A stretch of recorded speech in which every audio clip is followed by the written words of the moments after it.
This episode of the Closeout Bodyboarding podcast is proudly presented to you by Bodyboarding Victoria and limited edition fins. Shane, I've always wanted to know, what's the big difference between the original limited edition fins and the new Psylocke fins? Benny, the Psylocke fins are bigger and wider than the original LE foot pockets. So basically when you try them on, they'll actually be a size up. Psylocke's fit really well in half sizes to the original fins. So I used to not be able to fit into the larges in the original LE fins, but I fit perfectly into the Psylocke large. So I just recommend everyone, if you weren't comfortable in the original LEs, go in and try on a new Psylocke's. Awesome. Thanks, Shane. Back to you in the studio.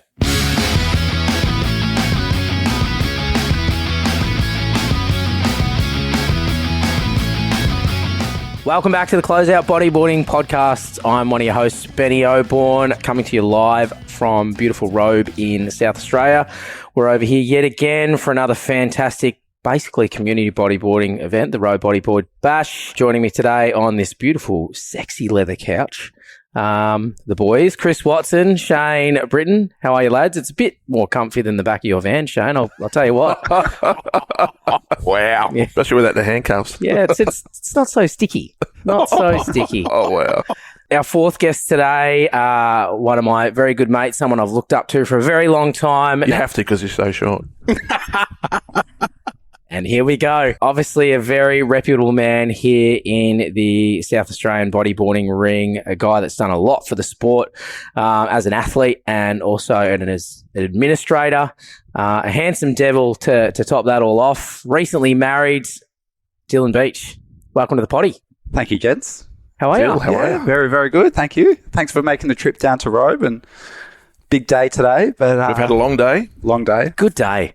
Great day. Good day. How do you feel? Good. Yeah.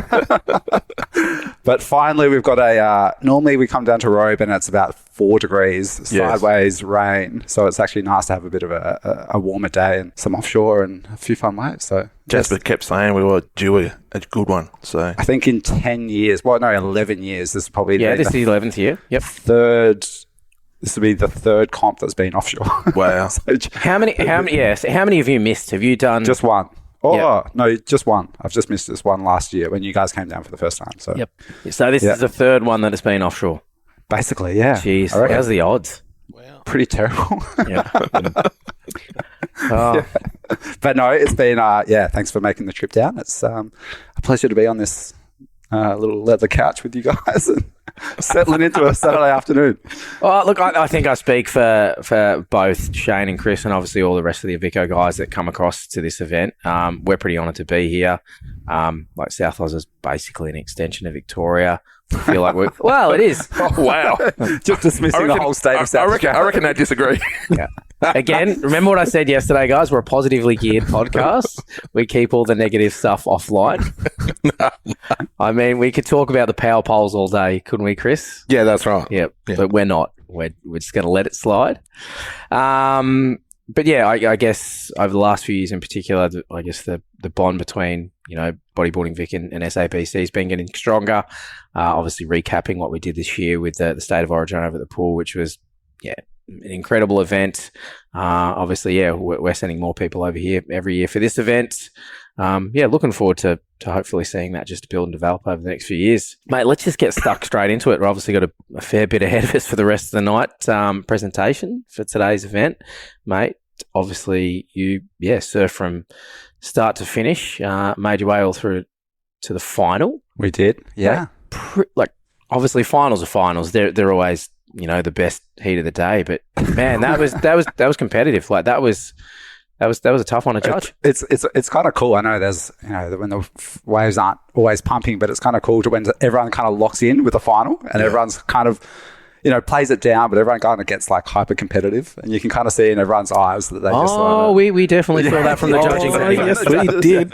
Yeah. Just as a side note, me and Benny judged that. So watching that first exchange where there was the first wave, 2 of the riders going separate directions took off and did a roll at exactly the same time. And then the wave after that, the other 2 riders took off and did a roll at exactly the same time. I was on the inside, saw it. And I'm like... It's funny though, you were the only guy to complete a roll on that exchange. Oh, yeah. The other 3 didn't make it. Yep, that was wild. Never seen it. So the final, we had Marshall Watson. Yep. Yeah. We had Dylan. Yep. Who were the other two? Julian Jeffrey. Yep, Julian. South African. And El Japo. El Japo. El Japo. I did love your call today. El Japo, the only person that brings some interesting stuff across the border. El Japo. That was good. Mate, absolute stalwart. Jasper Ashmore, president of SABC, and super competitive, super talented. So, yeah, look, probably the best four guys from South Oz were in that final. Well, it was a good mix. Like, Julian has kind of...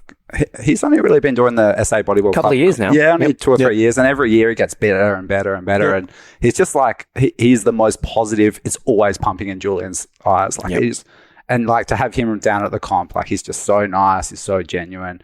Always keen to have it, to help out. And give a hand. he bought his mum this time. He did. Did he? Yeah. Was that her sitting down the bottom? Yeah. So I think the story goes, if anyone else knows anything else, but the story goes his mum was coming over from South Africa and she's like, oh, I'm coming over these dates. He's like, I'm going to Robe. And he's like, you're coming to Robe too. He's the keenest dude in the world. It's so cool. Yeah. Mate, let's just get stuck into a bit of a background of you, mate, your personal history, like in this area and obviously growing up in South Oz, you know, compared to the rest of the bodyboarding states here. You know, it is unfortunately one of those kind of states that probably doesn't get as much exposure as the East Coast. In saying that, I mean, you have the same amount of great waves, if not more, but harder to get that further distance between them. Really, yeah. I mean, you know, it's not a 2-minute walk from D-Bar to Froggies to Snapper to Kira kind of thing. Then with Riptide office just up the road. But mate, go back to the beginning. Give us the rundown for Robe itself, or sort of general just growing up. Yeah, so I grew up on the south coast of sort of Adelaide, which is about an hour south, a little town called Middleton. It's kind of where I grew up. We kind of grew up in a family that just always surfed. Dad was a kneeboarder. My brother was a bodyboarder. And then I kind of just followed suit just naturally. I think it was kind of, we always grew up around the ocean. Middleton's just east of Port Elliot, right? It is. Yeah. It kind of goes like Middleton, Port Elliot, Victor Harbour, if you know that coastline. One of the most famous waves in the world, Middleton. It's really good. Book your flights. Dribbleton. Is that Piddleton. Yeah. So, and I think that's kind of what drew me to bodyboarding, because the waves, like where I grew up, are so bad for a surfboard. But we have nights, which is kind of where I grew up. It was kind of 5-10 minutes away. So it was, and it's just a quality wave. Like it's so consistent. It's like always has power. You know, it does get written off because, you know, it's not always of high quality, but you can surf it 300 days of the year and, you know, you get air bowls, you get some tubes, surf it onshore, cross-shore, offshore. And it's kind of so accessible for a bodyboard. So. Break your back on any day. Yeah, basically. Yeah. We've had some injuries there recently, so it's been a big year. Jesus. I grew up on the south coast. As I said, like my family were just always ocean people, sort of. I remember being sort of like 14, 15, maybe even a little bit younger, and we'd do trips over to Cactus with my dad for the sort of the school holidays and things like that. So, and that's no easy feat. Like it's a 12 hours away. In the car, kids, off we go. Yeah. So I've got to ask, did you ever try and ride a Nilo? I have a few times. It's actually harder than it looks. I rode one in urban surf, and it was one of the hardest things I've ever tried. Yeah. It was very difficult. Yeah. Yeah, the good Nilos make it look really good, but make it look really easy, but it's actually it's really hard. I guess that's kind of the origin story, really, and kind of just got into bodyboarding like that and really looked up to sort of my brother. Yeah, I think like most young brothers, like they kind of just look up to their brother. Eli, he's about 4 years older than I am. He moved up to the Gold Coast when he finished school. So I was kind of still at the start of high school when Eli moved away. But I think just sort of seeing sort of what Eli was doing kind of just got me into it a little bit, and then kind of just kept going. What sort of who did you sort of hang out with when you started bodyboarding and through your formative years? Well, I was really lucky. One of my best mates from Port Elliot, his name was Lance Herford, and we were around the similar age. And I think around our sort of time of growing up sort of on the south coast, there was a couple of really good young crew. So me and Lance, basically, we were best mates, and we would surf all the time. And that kind of, he was probably always a little bit better than me, and that just kept pushing me a little bit better as well. And then there was probably 3 or 4 guys. It actually took me a little while to sort of get into the corner at nights. Like the generation above me were like, I remember first paddling out to nights and go down the beach to Gassies, which is just the Closeout. Yeah, mate, which is mental. So mental. So it took me, I don't know, maybe a year, I reckon, just to sort of, just. But how big was that rat pack at the time? Like, I mean, again, at nights. It was pretty much just Lance and I really for a good huge amount of years. Yeah, huge, massive. And then I think, when you start doing trips and you start sort of chasing waves, you start to make some really good mates and you start to sort of connect different people. And, one of my best mates, Matt Henwood, probably in my late teens, early 20s, then he and I started chasing waves heaps. And so it was kind of like, and then the rat pack grew a little bit and you start connecting to different people. So, for a long time, it was me and Lance, and we would just surf nights all the time, and we'd just push each other all the time, and we'd do nationals and state titles and all of the comps and things like that. And then, I started chasing heaps of waves with Matt Henwood, and we'd start going to the York Peninsula and to the Eyre Peninsula or to the West Coast and start chasing waves a little bit more, and start doing a few overseas trips and things like that. Which, I mean, Yorks and that, the further west you go, like it's a pretty daunting environment. It's not... it's not like pull up at D-Bar car park with a coffee in your hand. It's a big part of the ocean, and it's full of wildlife.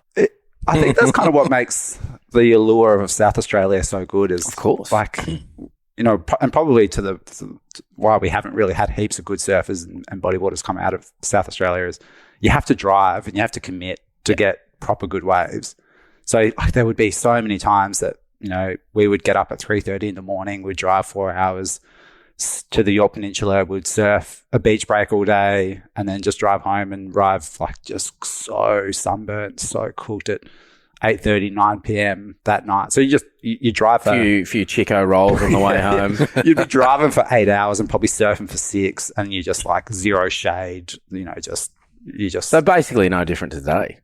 Exactly. On top of that, I'm assuming you always got to go with mates because you're not going to go out in the desert by yourself and surf. Yeah. So you're always relying on that.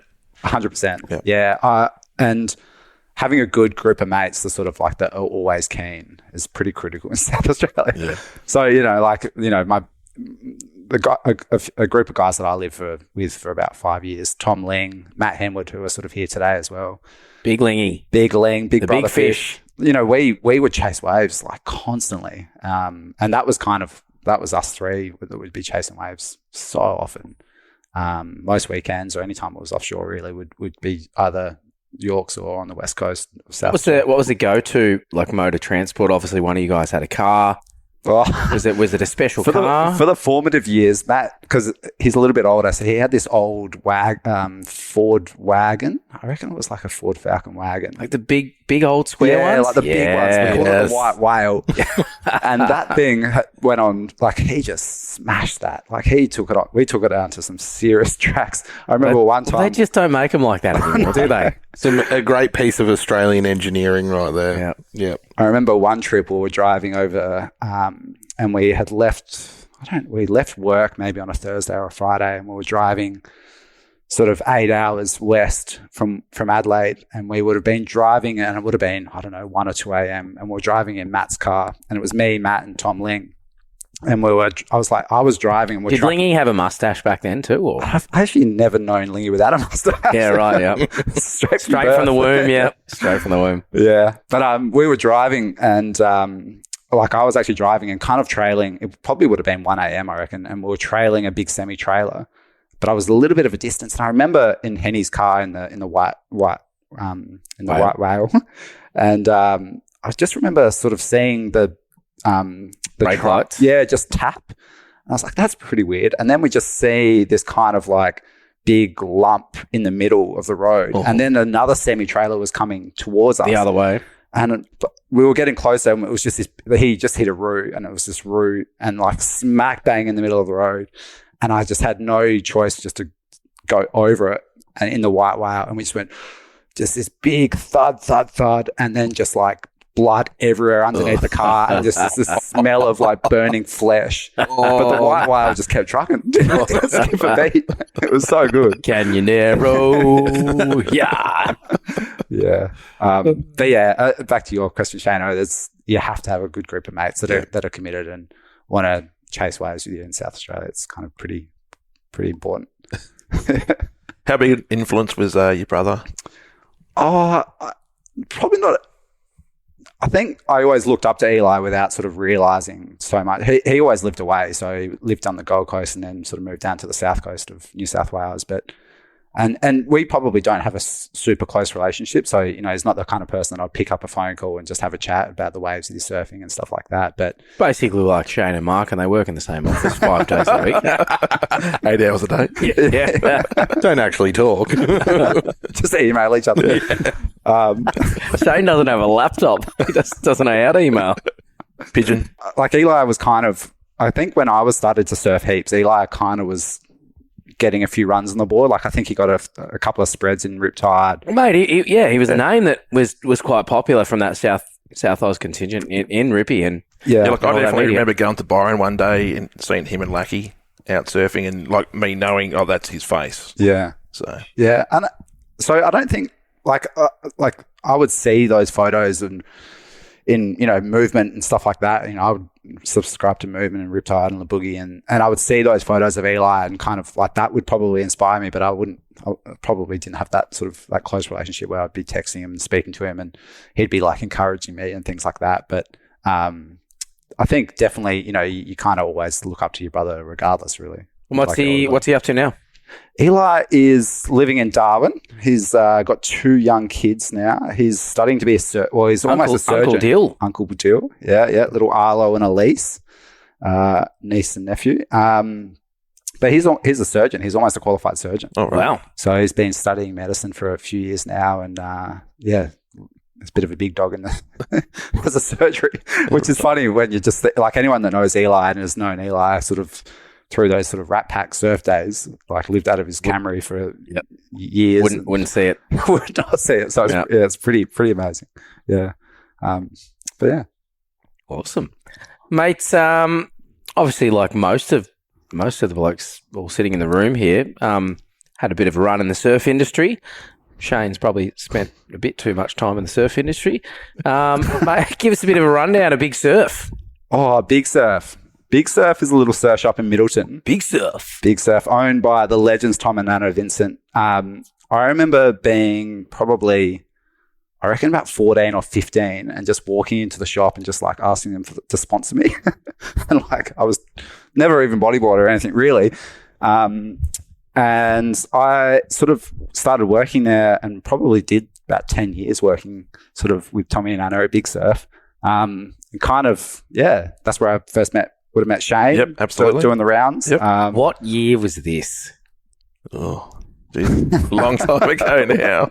And did Shane have short hair and a goatee at the time? Probably. That's a great question. Most likely. Mate, I've seen your wedding photos. They're questionable. They're not good. Yeah. But yeah, no, I worked at the surf shop for 10 years. Matt Henwood and I, we worked together and caused mischief over the weekends and things like that. Yep. I've had a couple of, I've repped for brands. I used to run events for like the Surf Industry Awards. So I used to sort of do a lot of the Australian Surf Industry Awards and industry conferences with, the heads of the Billabongs. And look, mate, this potty isn't about big noting. Yeah. Yourself, okay? No. But yeah, I've done a little bit around the surf industry. Yeah. Yes. I'm kind of a big deal. Yeah, nothing like you guys just bring me back down. Mate, you knew this wasn't going to be easy, buddy. I've been prepped, haven't I? You've had enough warnings. But mate, you've, as I said in the beginning, you've also been pretty influential in the administrative side of bodyboarding here in South Oz, obviously in particularly with SABC. And we'll talk a little bit more about what you've done on the domestic level, obviously with your involvement with the ABA. But mate, how did you come to be a part of SABC? Thanks, mate. I don't like sort of think of myself as influential in bodyboarding or even in the state, but well, mate, that's the truth. I mean, it's a pretty small pot here in South Oz, but there's yourself, there's Jasper, and there's a few other guys that without the energy, the time, the love, and the money that you've put into keeping this thing running, like it wouldn't exist. Yeah, we've been doing sort of the SABC, and it wasn't the first club in South Australia, but I remember we were up at the national titles up in the Gold Coast, and I was trying to reflect on this actually after listening to one of your podcasts a couple of months ago around sort of, I think it was with Jasper and maybe See Brad. that? We're getting through to people. yeah. I'm your one listener that I was going to say target audience. One of the two listeners, and it's definitely not me and Benny's wives. It was, I reckon, I'm going to say it was 2009, maybe. I was 19. National titles up in the Gold Coast. So myself and my friend Lance and Matt Henwood and things like that were up there with Surfing SA, or sort of representing South Australia. And there was a guy called Tim Doman who was like really instrumental. Yeah, I remember Tim. You remember Tim? Yeah. So he used to work for Surfing South Australia years ago, and was pretty influential in bringing the Knights Pro. Like it was the old Redback Knights Beach Pro. Yeah, back in the day. Crazy events. So he was the sort of the Surfing SA staff member that's sort of chaperoning us. And we're actually, and I remember this pretty clearly, we're having a bit of a barbecue at the back of our accommodation. And he looked at us and was just like, you guys need to do something. Like you should start a club. And everyone just kind of just looked to the sky. Yeah, like I was not, like everyone was under 18, like under 20, and it was like, mate. So how were you even organised at that point to go to nationals? Tim, Surfing SA, through Surfing SA, basically. So was this an application process? Yeah, well, they used to run state titles. So Surfing SA, and they were sort of aligned with the Redback pros, like the Knights comps and things like that. Tim was a bodyboarder. Which was through the IBAA. Yeah. Tim was a bodyboarder, and he always did the surfing, sort of the bodyboarding state titles and things like that as well. So I had won maybe or placed in one of the state titles and sort of went up to the nationals. Yep. But Tim basically, after that national titles, Tim called me and said, I've registered a club, like a bodyboard club. It's up, like, take it. And so I was like, oh yeah, sweet, that sounds good. And I just ran it for 10 years from there. No big deal. Well, it was kind of cool. I think like maybe in my early 20s, I started studying sort of a bachelor of event management and sort of international tourism. Studying to be a bachelor. Yeah. So I kind of used the club events as kind of like, it was kind of like work experience. And I just loved it. Like I loved kind of organizing events, and I loved sort of doing them. So it just kind of went from there really. And then after a few years, I kind of just thought someone else should better take the reins and help. And then Jasper just El Japo. Yeah. But that's that nickname's going to stick now. Oh mate, it's like glue. Oh, not sure how he's going to feel about that. But how did that feel though, taking over the club at the time? And yeah, it was like pretty cool. young age. Yeah, had no experience. Zero experience. Yeah. I just loved bodyboarding, and I just loved sort of the community side of things. And I've always had like a bit of an interest in sort of like the behind the scenes sort of side of things. And so I always just wanted to do it. I wasn't doing anything else at the time. Like I was kind of studying and working a couple of days a week at Big Sur. So I kind of just used this as kind of an opportunity to just, I don't know, fill my time and do it. But I loved it. Like, at that point in time, were most of the events you were holding at nights, or were you moving everything? Yep. Yeah, everything was at nights. Yeah. Still basically is, apart from the road comp. Until the road comp, and then I used to travel down here and surf with Sam Woolston, who owns Steve's Place, a local bodyboarder, and I used to surf with him a little bit. And there was a bodyboard comp in Robe years ago. So like my brother and stuff, I used to come down and compete. But it basically stopped for about 10 years, I reckon. And so I think one time I was coming down with Sam, and I just said, we should do a comp. Like, let's just put in $1,000 prize money, and we'll do a big novelty check. And Sam was like, yeah, sounds good. And the first year we had it was like one of those offshore years, and the waves were really good at this wave called the Goat. And it was kind of just like, it just set it all up really. And then that was sort of set up the road bodyboard bash, and then, but yeah, everything else is the nights. It's just so easy. It's so easy. And we've got to a point now that we don't run a comp unless it's offshore and swell. So we just keep postponing it really. And I guess to paint the picture for those that probably don't know much about nights, I mean, the easiest way to get some understanding about that is jump on YouTube and have a look at some of the ABA events that we ran there. But like geographically, it's like this amphitheater, right? So you're sitting up on atop these beautiful boulders, looking down at this incredible left-hand wedge. Yeah, like it's nuts. It is really cool. It's a really great place to obviously surf, but then from a spectator's perspective, it's got so many vantage points. It's great. From like managing an event, like you could just put the judges right at the top. Nothing ever gets in the way of the view. And then there's all the rocks that the wedge breaks off, and so everyone can sort of just sit on the rocks. Yep. And then, like, if you're one of those people in the water and you just look up and there's people on the rocks, and I remember the old sort of the pro comp days, and there'd be like a couple of hundred people sort of on the rocks and on the beach, and you're just thinking like, it feels cool. Yeah, it feels really. So it is a natural amphitheater. It's such a good spot for a comp. Yeah. So was the Nights Pro your introduction to the ABA? You doing stuff bigger than that beforehand, or it was so my introduction to the ABA would have come through when Tim and Tezza McKenna were running sort of the Aussie tour. Well, so when Tezza was running the Aussie tour, they used to come down to Nights, and Tim Doman from Surfing SA used to run the events. Because I lived down there and sort of surfed it quite regularly. Tim was like, I was his go-to person. So he would invite me to all the council meetings and be like, like we're engaging with local bodyboarders and, et cetera, et cetera. So I was kind of his like token local kid that he would bring along to all the meetings. And then I just got quite interested and just helped him out. And then I know when like Benny and Nick Chandler and stuff like that came down, they just called me and I'd sort of help sort of organise the local sponsors and all the council applications and things like that for the ABA comps, which kind of worked out pretty well. It was 10 years, was it? It was close to. Yeah. And I don't think we ever had bad waves, really. It's probably the most consistent one. Well, yeah, not my tenure. Yeah. So. And then, I mean, obviously I took a bit of a gap year or two. And, mate, you stepped into my role as of GM of the ABA and made me look like a fool, to be brutally honest. Oh, gosh. Cleaned up the place. I was just thinking, that was the smoothest 2 years.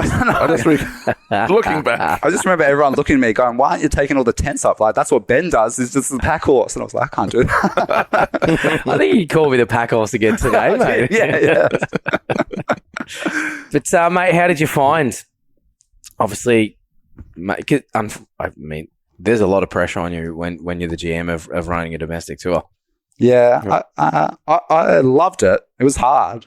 I think like you and Nick set up such a good structure for a few years, and it was so strong, and had really good backing off the back of some of the stuff that Terry like Tezza McKenna had done with Rebel, and no doubt, and things like that. And it was in such a good position.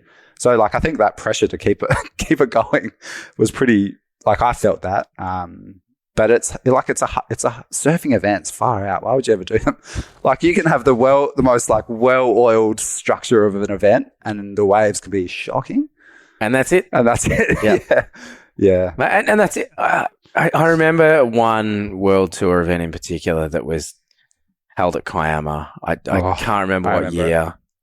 Winnie won. I think what did he take home? 10K, and he was literally using his feet to do rolls on the beach. Was that? And they obviously they didn't webcast it for that reason. Grim. Yeah, it was grim. But it's just like, that's it. Like you have every system and process in place and permit and, investment and all of these activations for the event. But then if Mother Nature doesn't show up, I'll be honest, you're fucked. You're screwed. And and then all of a sudden there's a dartboard on your chest. Yeah. I think like... I know it's sort of, you guys will understand sort of what goes into a bodyboard comp, but I think Like that, like running an ABA event, like council permits, like no one got really paid for the ABA. No. So if anything, it was like I probably had to pay to be. I think it was. We paid a membership, mate. We paid a membership. Yeah, and I think that's probably why I sort of maybe got a little bit burnt out, just because like you're running these events and you're literally just one person kind of pulling together, and you had Jennings and Craig Haddo and Nick and things like that helping, and the sponsors and things like that, which was epic. But then like on the day, like you literally have to make every single decision, and you just got like, I was probably maybe 24. And I was like, well, this is pretty hectic. And you would do everything so well, like in terms of like the back end. And then like you'd rock up to Mystics and it was like 1 foot on shore. You're like, shit, what do I do? Was there any particular moments through that period, or like hurdles that you felt that were just too challenging? Or I remember because I've covered a few. I think for me there was a crux point, and I remember we were at where was it? I can't even remember. It was either Mystics or the Northern Beaches.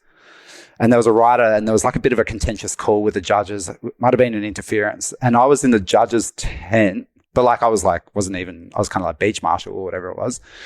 And the rider that kind of got the interference call against him just fully charged up to the tent with a closed fist towards me. And I was just like, fuck this. Like I didn't get paid for this. And like, just getting and I understand it. Like, it's there. It might have been a quarterfinal or something like that, but it was like, the passion's there and like they're super competitive. But I was just like, man, like that was like, that to me, I was just like, I don't necessarily want to do this. Time out. But challenges and hurdles, like I loved it. Like it was so cool. And for me, like just to understand how like sort of those events work. And now when you sort of see like sort of the World Tour events or the WSL events or even like local club comps and things like that, like what you guys are doing in Bodyboard Vic, and seeing like that sort of back end structure and that sustainability and sort of a club sort of model was, it's pretty admirable, and it's kind of you have a greater appreciation of everything for sure. I'm kind of interested. You mentioned Tim Doman before and Surfing SA. What happened with Surfing SA? Like, yeah, great question. Have you guys heard of what happened on Kangaroo Island? No. So. With surfing or with something else? Surfing. It was surfing. So Surfing SA was a really strong sort of organisation for a while. Yeah, they used to have the office down at Port Noarlunga. Yeah. They probably bit off a little bit more than they were able to chew for an event on Kangaroo Island. It was the WSL event. So, it was a QS. Yeah, it was a QS event mixed with like a big sort of like music festival on like a really fragile little tiny town. Mixed with a music festival. Jesus. Wow. I think what could go wrong? Yeah, okay. And then from the get-go, like they just had community like back. Yeah, pushback. The hooded plovers in every sort of pushback. Oh, yeah. I've got hooded plovers in my local area. Yeah, we've got to put signs up every time we do an event in Mornington Peninsula. So you know it. But the event was like from the get-go, it was always going to fail. And Kangaroo Island, have you guys ever been to Kangaroo Island? Yeah. It's an island. It's a national park. Yeah, and it's an island hard to get to, and it's expensive to get to. Most expensive ferry in Australia. Yeah. Yep. It's tough. So from the get-go, you're taking over major event infrastructure. Essentially, the event basically was a bit of a flunk, and they ended up having to get bailed out by the South Australian government. And because of that, it was a big sort of in every sort of news article and every media outlet in South Australia. And it just collapsed.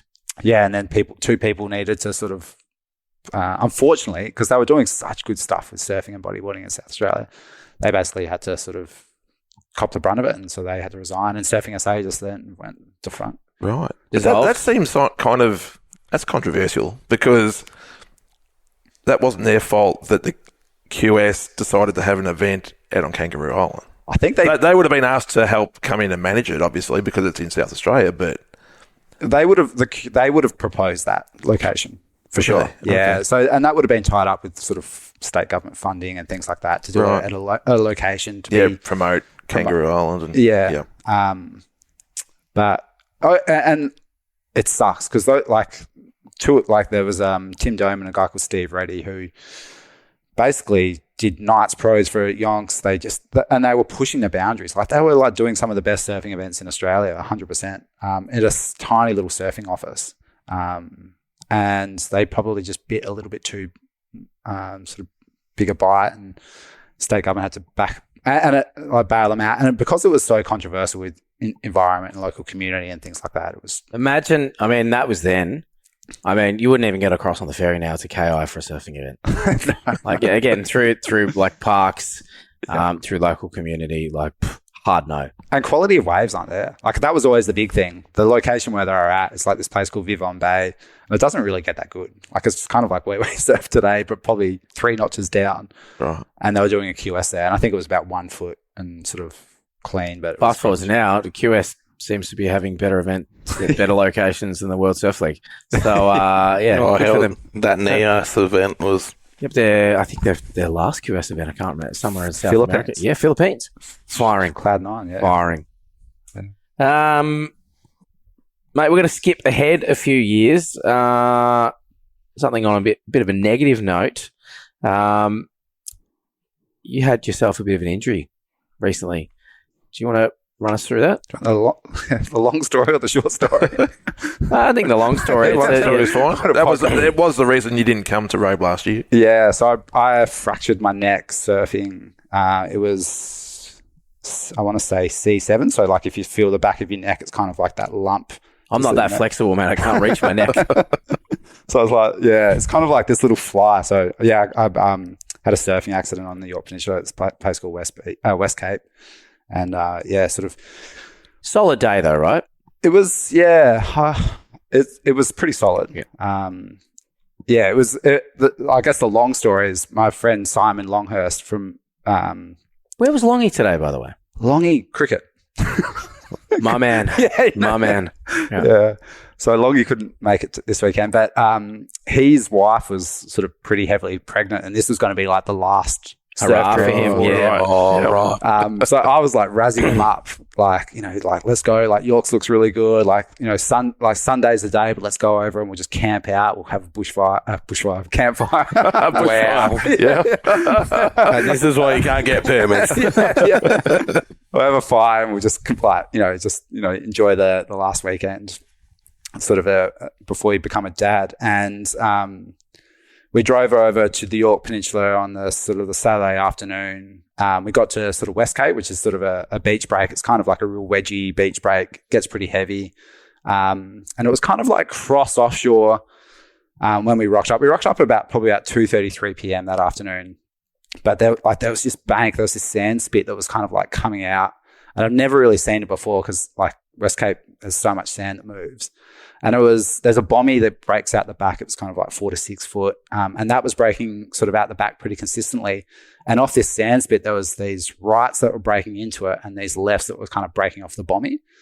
And I remember sort of thinking, we probably should just surf the surfboard, you know, save the energy, because the next day was going to be the day. It was like a real good forecast. But Longy was pretty keen. So we walked down, and it's probably, you have to go down a bit of steps, and it's probably half a K walk along sort of a beach. And it was just us, like there was no one else on the beach. But it was kind of pretty cooking, and we're surfing for maybe 45 minutes. And this real wedgy one came, and Longy I was sitting next to him, and I was looking left, and Longy goes, "Oh, go right."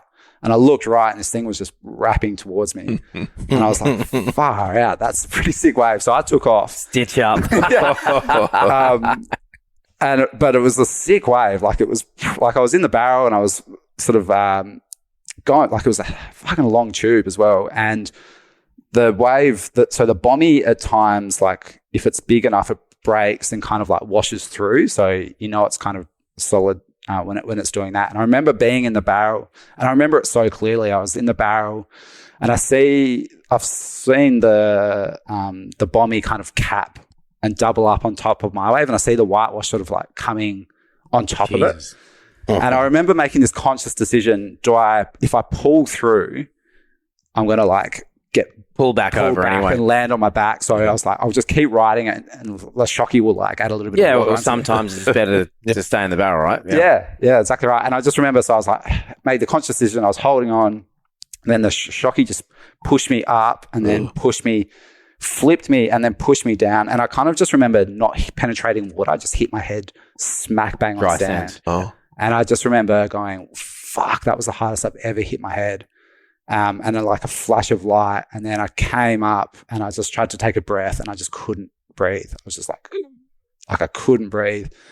And then like proper winded. Like wind taken out there. Yeah, but just couldn't breathe. And instantly I was like, fuck. And like 10 out of 10 pain. And I was like, okay, I can move my arms, my legs, but I just can't breathe. And like I had this shooting pain like in my back.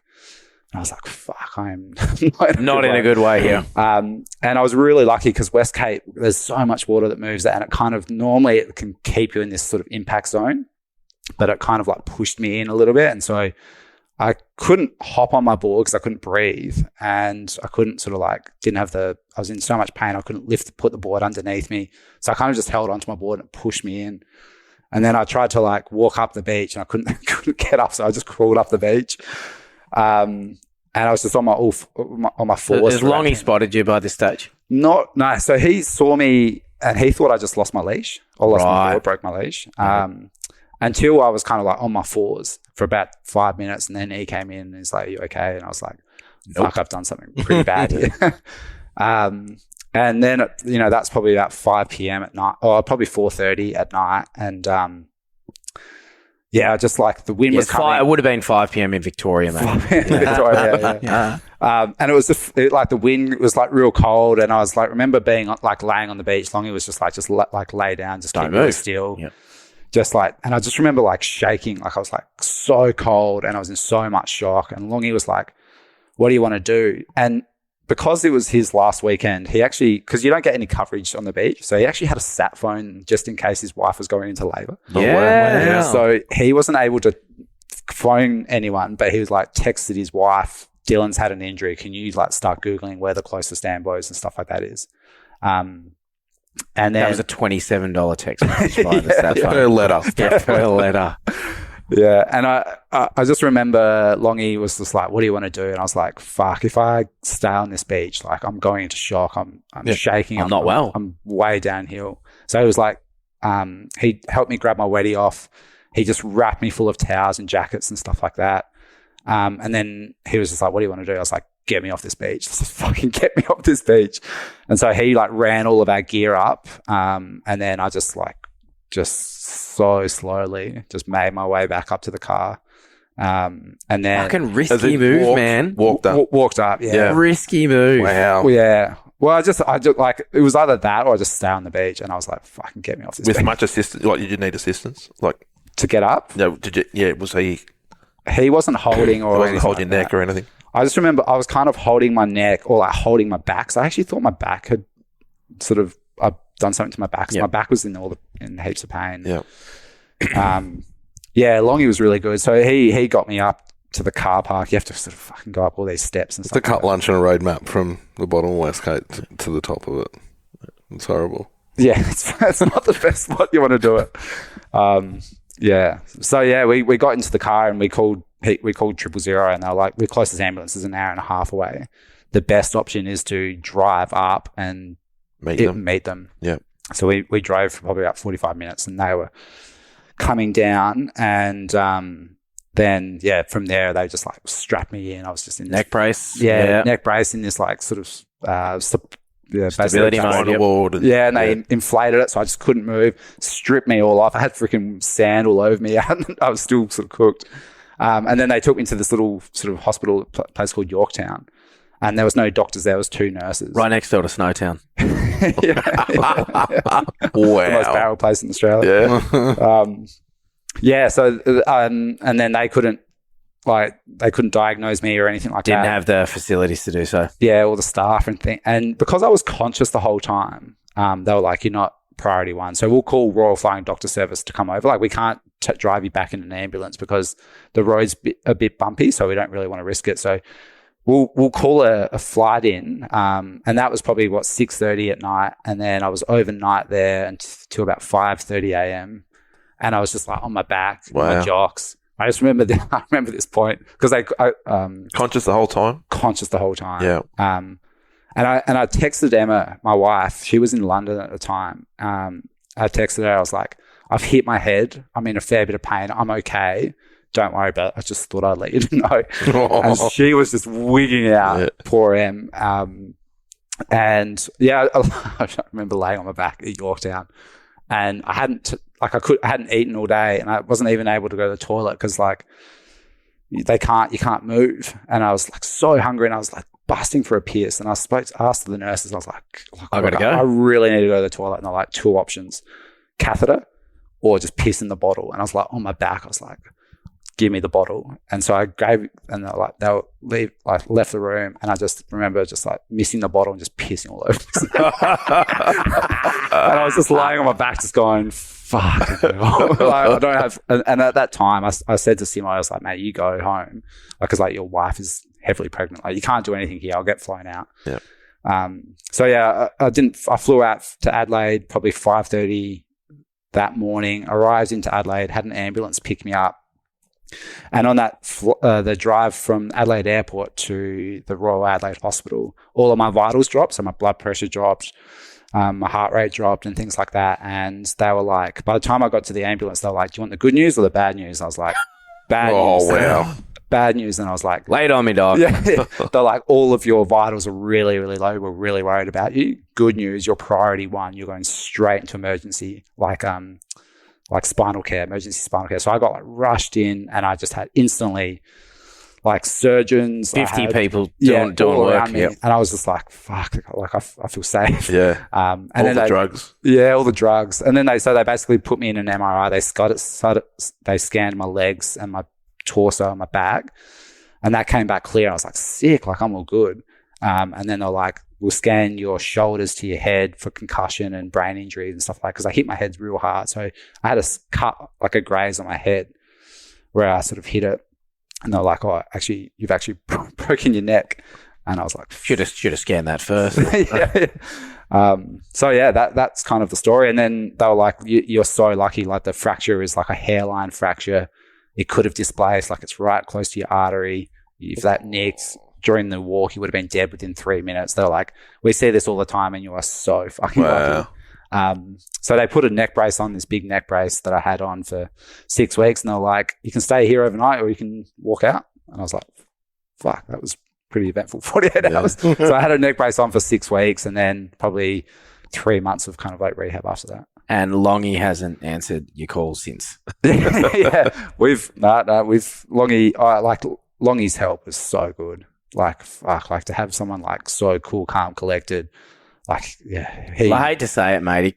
He's kind of filled your space in South Oz bodyboarding. 100%, he has. He wins all the bloody comps. Yeah, oh, mate, he outshone everyone at our State of Origin event. Oh, he surfs so good. Obviously, something you also failed to show up to. We'll talk about that. Don't you worry. Yeah. So that was the story. So that's why I missed Road Cup last year, and starting to get pretty shit excuse. In a neck brace. How's your comeback been? Bit different, to be honest. Like daunting. It's pretty scary. Like I remember, I explain it to people that don't surf as kind of like breaking up with like your long-term girlfriend, like someone that you've kind of like trusted, you've got along with all your entire life. You just trust. I trust the ocean. Like I've been in every situation. I've surfed heavy waves. I've kind of surfed, like I've grown up around the ocean. And then all of a sudden, something that I've done a million times, like something like that happens, and you're just like, fuck, do I trust myself anymore? And like underwater, you kind of like, I'm a bit more cautious now. And I remember my first surf back, it was at night. So it was probably a little bit bigger than I was into. I should have been. And I remember I was jumping off the rocks with my friend Tom Ling, and I was just shaking. Like I was like full PTSD. My heart was just racing. And I was just like, fuck, do I actually want to do this again? So that's been the hardest part. Like the body, like I still feel stiff and sore in my neck, and I get crook headaches and things like that. But I mean, what do the doctors say? Like it's good as new. It's better now that it's healed. It's healed. It's kind of, it is what it is. Like, so Emma, my wife, is a physio, and she's basically like, she's like, your neck can't. You couldn't have a better partner. Yeah, it's very epic. Like your neck can't break it. Like like it's it's healed, it's strong, it's probably stronger than it was, but like it did go through a traumatic experience. So like it's always going to be, stiff and a little bit sorer than it was. So yeah, that's the long story. Well, I'll be honest, mate. We're all glad that you came back. But there's two pretty funny stories. One was, I said, with Simo, had a sat-nav phone. And the second one, I've never had private health cover. I never had private health cover. And in my office, we get corporate health cover. And someone from Medibank had came in. And Emma and I had kind of talked. And I was like, maybe I should get private health cover. We get a pretty good discount at work.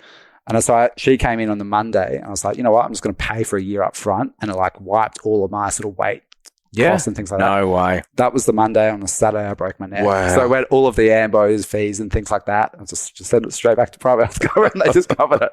Yeah. Never. So yeah, that was pretty lucky as well. So talking of your work, You go. yeah, you sort of transitioned from sort of helping out with all the Oh, he transitioned. different events and all that sort of stuff that you've done, and you're now working for the South Australian government. Yeah, I work for SA Tourism Commission. Yep.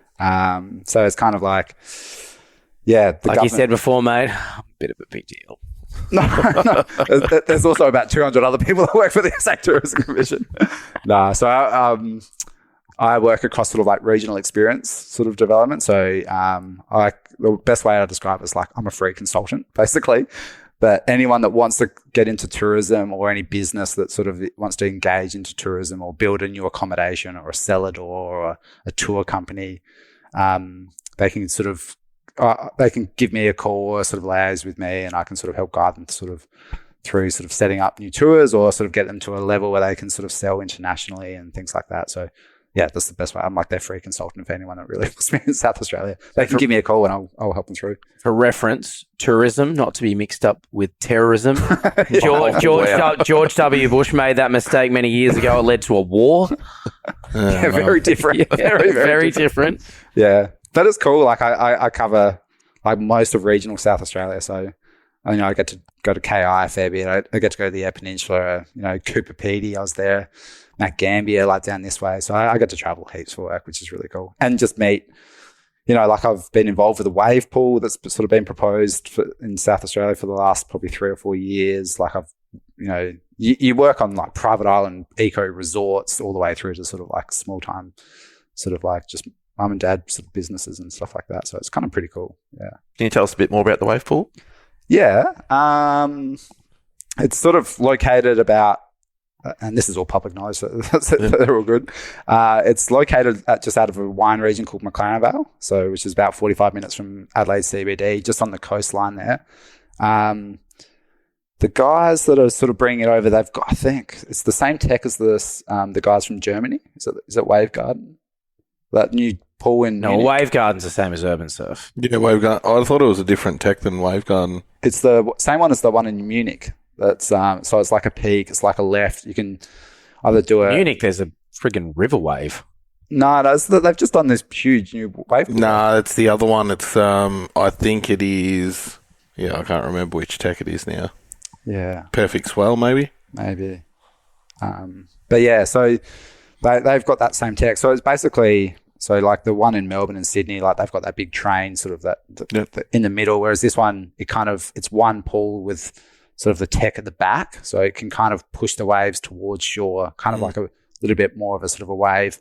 But you can either make it a left, a right point break, or a peak. Right. I think like I was talking to the guys a couple of months ago, and they're like, I think the tech will get to a point where they reckon that you have like an RFID band, like sort of like one of those like when you scan to get into urban.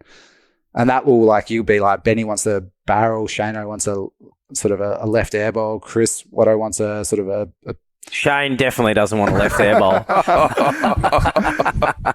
or whatever sort of wave you want. And then as you paddle out, it will scan your sort of your RFID sort of token. So every wow. And that's where their ambition of the tech is in the year. So it should. They haven't started building yet, but they do they have a realistic ETA of when they're going to start digging holes to when they finish? They should start early next year. Yep. They should be completed by sort of 27, I reckon. Okay. Yeah. Great. Yeah. So a little bit different. It's a different, Like it's not Melbourne's epic because it's right at the airport. You can just fly in. Whereas I think this one close to a sort of a wine region and a little bit out. Yep. Different. Few nice wines from that region. Just a couple. Couple. It is in the surfing area though, isn't it? It is like the mid coast. Yeah. Yeah. So and it's like a pretty big surfing sort of population down that way. Yeah. So there's no surf down there, but it doesn't get a bit much bigger than sort of knee high. No. Great if you're a longboarder or a sup. Hey, couple more questions about kind of South Oz in particular, and we covered a bit about this in the intro. Why don't you think more South Australians haven't turned pro despite having some of the best wave locations in the country? Do you think it's isolation? Do you think it's lack of opportunity? Do you think it's lack of exposure? I mean, the talent is clearly here. Yeah, probably a few factors. One, like to get good waves, you have to travel. Like you have to, and like quite often the waves here are like pretty under the radar. So it's not really like it's a little bit frowned upon to take, photos and footage and things like that. So that's always been harder for young crew to sort of get noticed because like, you don't really want to rock up to wave with, the good waves with sort of filmer and photog and things like that, even though it's kind of happened for the last couple of years. But mate, it's 2024. None of these wave locations are really that secret anymore. It still is, it's still a bit frowned upon though. Of course it is. Yeah, they're not secret, and like everyone knows where they are. They've all been in all the photos and in the mags. They've all had cover shots at some stage. Yeah. But like even still, like now, I would never rock up and just bring my camera out to a wave like Monty's or something like that. I don't know. Maybe it's just out of respect, or so you leave the iPhone 15 in the glove box. No, that's it. I take a photo. So I think that's definitely. But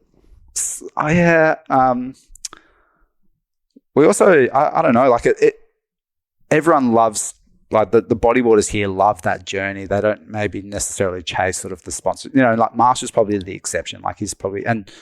Before that, it was Eli and Mike Honeybone and Matt MacArthur were probably sort of the guys. But they also, like Eli, Mike Honeybone and Matty MacArthur, had a guy called Jem Creswell who was like a real good photo. Yeah, still is. Still is. And he kind of captured all of that content. But they had also kind of like what Lance and I had. It was like a real tight knit crew. So they just pushed each other and they moved out of South Oz, really.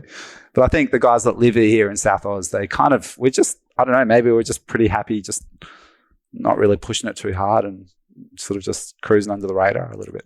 I tell you what, I would love to see some South Aussies in the Nationals again.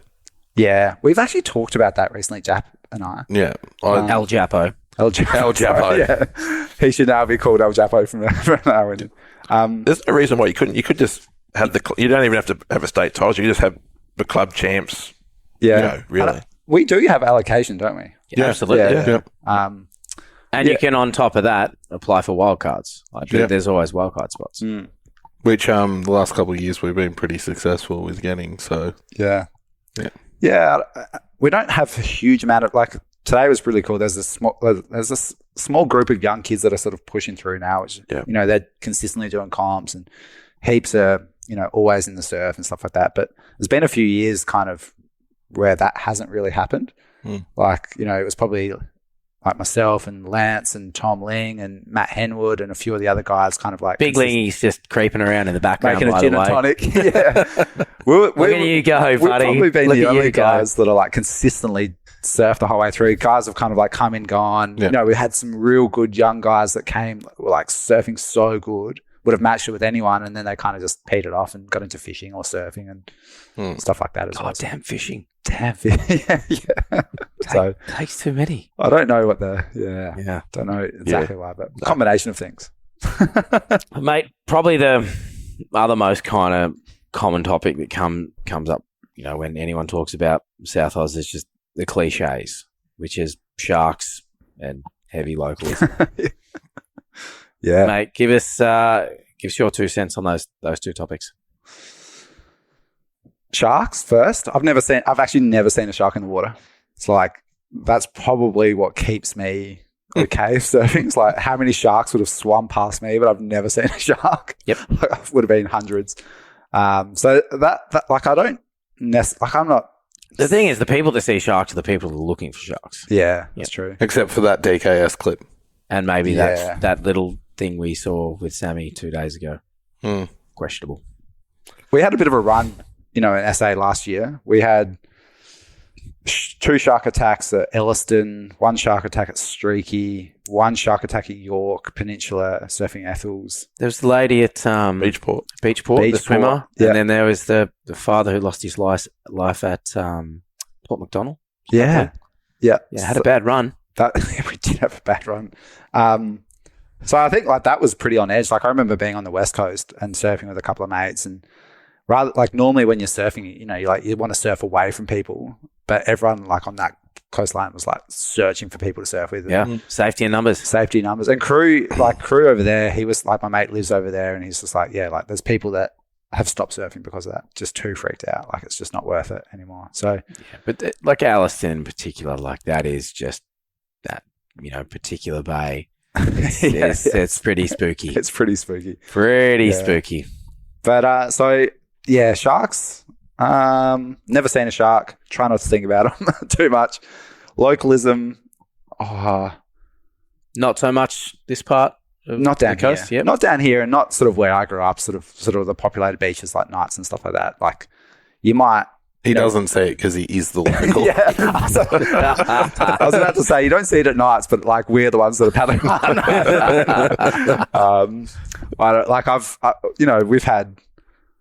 We've had our swags thrown off cliffs. We've had like food thrown off cliffs. We've had my mate's camera smashed. Like we've kind of seen and been sort of on the back of it, but.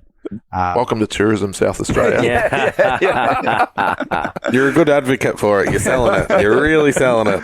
Yeah, but I think it's definitely quietened down, like in some of those spots for sure. Like I think heaps of crew have moved there over the last few years. So sort of those spots that are notorious for locals, and localism have kind of softened down a little bit. But if you just respect it, if you're just not an idiot in the water, then you'll be all right. Just do better. Do better. Thought we weren't going to use it, Shane. It came out. Mate, I guess we're probably going to wrap this one up pretty soon, but where do you see bodyboarding in SA now compared to what it was, say, 10 years ago when you first got involved? Where do you think it's heading? Like, obviously, today we saw some, pretty frothing groms, ripping pretty hard. What's the future looking like? And you had a lot of people come. We did. This was a huge event. Yeah. We'll take responsibility. Yeah, you guys added half the numbers. No, I think we've talked about this. Like one of the other reasons that we come across this fan is because we want to help you guys grow what you're doing here. So I think if we're here, it's extra presence, and it hopefully kind of puts a bit more pressure on that South Isles bodyboarding community. Go, oh shit, these guys are putting in an effort to come across. Like we're going to get there too. Yeah, and as I said, like it's really cool to see like how good your structure is in bodyboarding Vic and as like a club, like. Mate, it's all a facade, don't you worry. But you guys have AGMs. We don't even have AGM. Like, I think as a club, like as a sort of a bodyboard club, like it's never like that's never been an issue. Like if we have a comp, we always have a full heat draw. Everyone kind of helps out. It's like we always have it. But I think like if you were to look at bodyboarding numbers and probably the quality of like guys coming up and stuff like that, 10 years ago we had. Like, as a sort of the names I said before, but then, a heap of like bodyboarding was like huge in South Australia for a while and like heaps of good bodyboarders chasing it really consistently. But we probably haven't had that next generation after maybe me and a few other guys like me and Lance and stuff like that. There's probably a lack of a bit of a gap. And now that we've seen those young guys that have done the robe comp this year, like they're coming up, but they're only 14, 15. So that's probably like 10 years ago, it was probably a little bit stronger, but I think now that we're starting to sort of, see it sort of come around again. And, at times, like I always kind of judge how good the scene is by like how many people are surfing Nights. And like that's the scale. For a long time, like you'd surf Nights, we'd be pumping, we'd be offshore, and there might be 2 or 3 of us out. And so like I think there was a bit of a down period with the scene down here in South Australia, but now it's starting to kick back up again, I think, which is cool. All right. Well, as we do always, to wrap up our potties, we hit you with a bunch of quick fire questions. Is one of these why you didn't get an invite to my wedding? I think you've started it off for us, mate. No, I blame that purely on Australia Post. Still, Ben's the only one that doesn't understand why he wasn't invited to your wedding. So don't worry, mate. We all understand. Would have loved to have you there, Benny, but Australia Post. You wouldn't read about it. Yeah, the investigation continues. Only a small wedding. 250 people. The who's who of South Australian tourism were there, but not me. But yes, that was a question. I wanted to get it on record. Yeah, Benny, here's the tissues, mate. I've run out of tears, mate. I've run out of tears. Well, I was never invited to your wedding, mate. So, mate, there were no guests at my wedding. Shano, get things rolling. Favorite band? Probably something that's a bit cliche. Something I always go back to: Red Hot Chili Peppers. Yep. Yeah. Favorite film? Two that initially come to mind: The Big Short, Awesome, or Step Brothers. Yeah, both classic films. Yeah. Favorite car? I had this Hyundai i30 wagon turbo diesel that I could get to York Peninsula on for $40 return. That's probably my favorite car so far. Yeah, it was a bright red. We called it the Red Rocket. That was good. Yeah, the white whale with Blingy. With Henny, yeah. Yeah, and the Red Rocket. Yeah. I think of something really awkward when I think of Red Rocket. Wow. Favorite TV show? I've just rewatched Entourage again. That was pretty good. Yeah. I did that last year, actually. Yeah, that was good. That's classic. Favorite bodyboarding film? Oh, good question. Video? Oh, so Todd good. Barnes? Yeah, I think Todd's first ever edit. Yeah, that was still to me. That cool, like scrunching up of like the paper for each section chapter. Yeah, like so corny, but like so cool, so good. Yeah, and just the surfing in that was like so good at the time. I think that might have been sick soundtrack as well. Yeah, kind of Chris James's first big kind of bodyboarding part at that time as well, which was sick. Big grizz. Favorite bodyboard film section? Actually, there was a section in The Road where they did like a sort of stint in the desert, and there's that classic song, sort of like that. The Horse with No Name? Horse with No Name. And they just surf. Brendo was surfing on a surf mat in that section. Yeah. I will listen to that song and I'll watch that sort of every now and then, and it just gets me so. That was after the chapter where they'd been lost at sea and been rescued. Yeah, that was nuts. Yeah. Have you ever been mistaken for someone famous? It's a long list. That's a long list. The only person I have been mistaken and not someone that's gone like, oh, I thought you were such and such, but you look like, is the guy from Inspired Unemployed. Yeah, right. Yeah. I can see it. I can see nose. Yeah, the big nose club. Yeah, the big nose bodyboard club. Yeah. First board would have been a Mitch Rowland, a 4-play Mitch Rowlands. Wow. PE? Would have been. Yeah, down PE. here. It was yellow, the classic yellow. White pin. Black. Yeah, white pin, black rails, red slick. I think you're actually one of the first people on this podcast that hasn't had a moray for their first board. Yeah. It's probably the youngest. Yeah, quite possibly. Yeah, true. Favorite wave? Do we know it already? Is it Knights? Well, let's just say Knights is a given. Knights is fun. Monuments on the West Coast is epic. It's all time. Pebbles in Samoa is probably my favorite wave. It's just there's the combination of everything I love. A left wedge, barrel to airball. Favorite surf trip then? Surf trip Samoa's been good. Cloud 9 has been sort of comes to mind.